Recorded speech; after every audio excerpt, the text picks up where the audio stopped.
రాజా, నువ్వు చేసిన పని మంచిది కాదు. ఏమి నాన్నగారు? ఏమిటో నీకు తెలీదా? ఓహ్, సీతను చుట్టానికి వెళ్ళటమేగా? అవును. అది నా బాధ్యత నాన్నగారు. విదేశాల నుంచి వచ్చిన వెంటనే సీత కృతజ్ఞత చెప్పుకోవడం నా బాధ్యతగా భావించాను. అందుకే వెళ్ళాను. కృతజ్ఞతలు చెప్పుకునే మార్గం ఇది కాదు రాజా. వయసులో ఉన్న ఒక జమీందారు గారి అబ్బాయి తన నౌకరి కూతురిని కలుసుకోవడానికి కోరి వాళ్ళ ఇంటికి వెళ్ళాడంటే నలుగురు కథలుగా చెప్పుకుంటారు. నలుగురు చెప్పుకునే ఆ కథను నిజం చేయాలని నా ఆశ. రాజా, నీ అంతస్తు ఏమిటో తెలుసుకునే మాట్లాడుతున్నావా? అవును నాన్నగారు. సీత నేను పెళ్లి చేసుకోవాలని నిర్ణయించుకున్నాను. అంటే నీ కృతజ్ఞత చూపించుకోవడానికి మార్గం అదేనంటావు? అది మార్గమో కాదో నాకు తెలియదు, కానీ నన్ను అర్థం చేసుకుని ప్రేమించే వ్యక్తి నాకు కావాలి. ఆ వ్యక్తి సీతే కావాలి. వీల్లేదు, అలా జరగడానికి వీల్లేదు. నాన్నగారు, ఆత్మసాక్షిగా చెప్పండి, నా మార్పు కారణమైన సీత అంటే మీకు మాత్రం అభిమానం లేదా? అభిమానం వేరు, ఇంటి కోడలికి కావలసిన అర్హతలు వేరు. కానీ నా భార్యకి కావాల్సిన అర్హతలు ఆమెలే ఉన్నాయి. నా కోడలు ఎంచుకునే హక్కు నాకు ఉంది. చూడు రాజా, విదేశాలకు వెళ్ళి వచ్చినంత మాత్రాన తరతరాలుగా వస్తున్న మన సాంప్రదాయాలను మర్చిపోకూడదు. నిన్నంత దూరం పంపింది విజ్ఞానవంతులై సంస్కారం నేర్చుకుంటామని, కానీ మన సాంప్రదాయాలపైనే తిరుగుబాటు తత్వాన్ని అలవర్చుకుంటామని కాదు. ఆవేశంలో ఆదర్శాలకు లోబడి త్వరపడి నిర్ణయాలు తీసుకోవచ్చు. మన వంశాన్ని వారసత్వాన్ని మంట కలిపే హక్కు నీకు లేదు. అది మాత్రం మర్చిపో.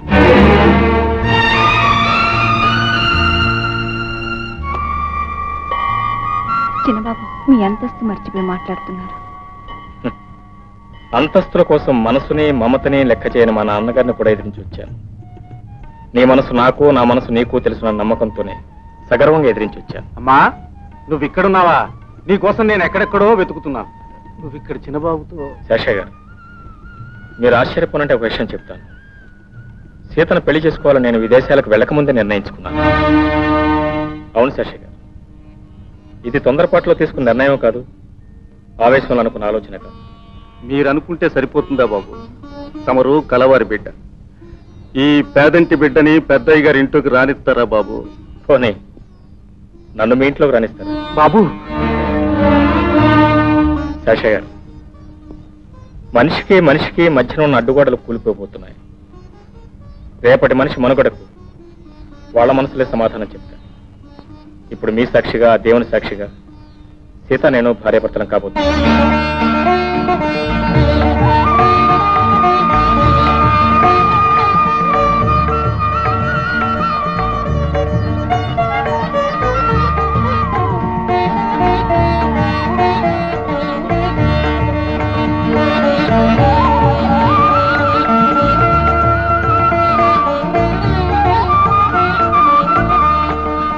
చిన్నబాబు గారు ఇంత ధైర్యం చేస్తాడని నే కల్లో కూడా అనుకోలేదు.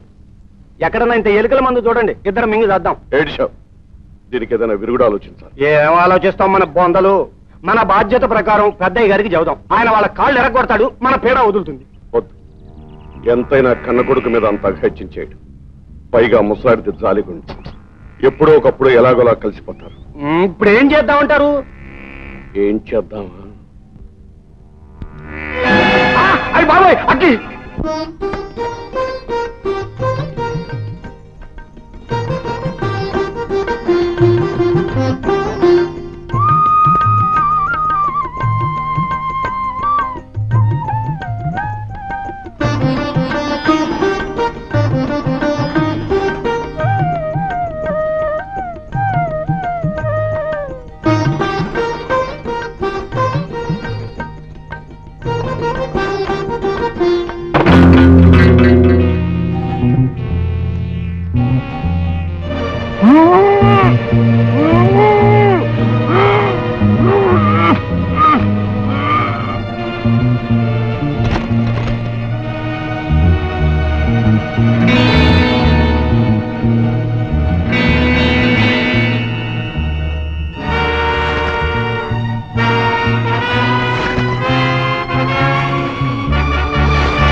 చెప్తాం పర్వాలేదు వీరండి. అయ్యో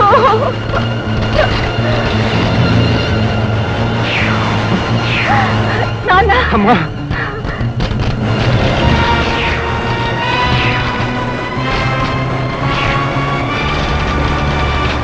చలం నాగరాజు బాబు గారు బాబు గారు చంద్రబాబు గారు మంటల్లో చిక్కుకుపోయారండి.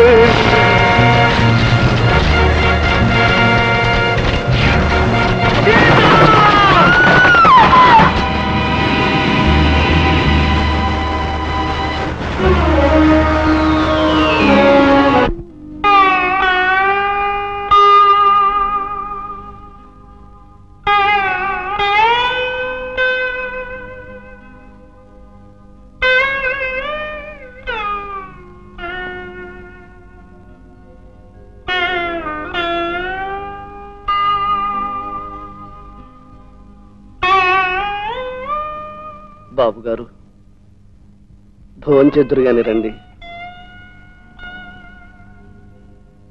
2 రోజులుగా పచ్చి మంచినీళ్లు కూడా ముట్టలేదు. కనీసం కొంచెం పలహారమైనా చేద్దురు గాని.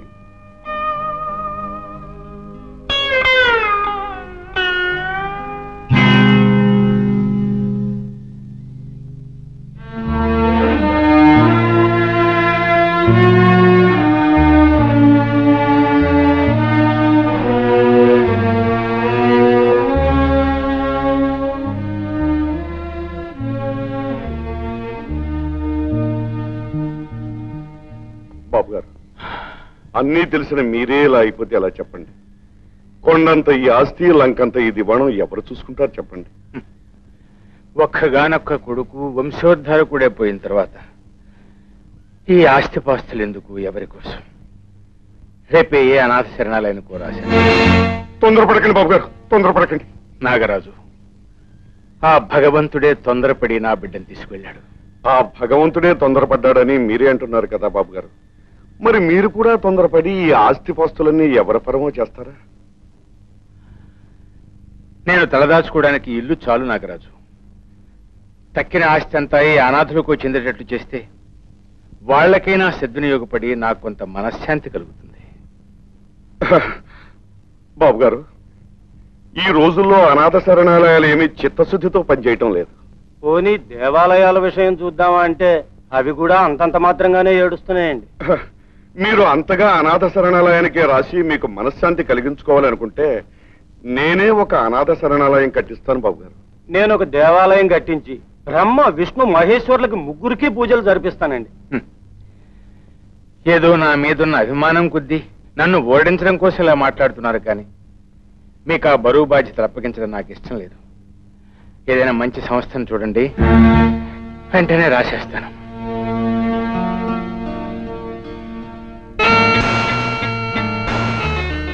నాగరాజు గారు, మీరు శరణాలయము నేను దేవాలయము కట్టిస్తామంటే నమ్మడేంటి ముసలాడు?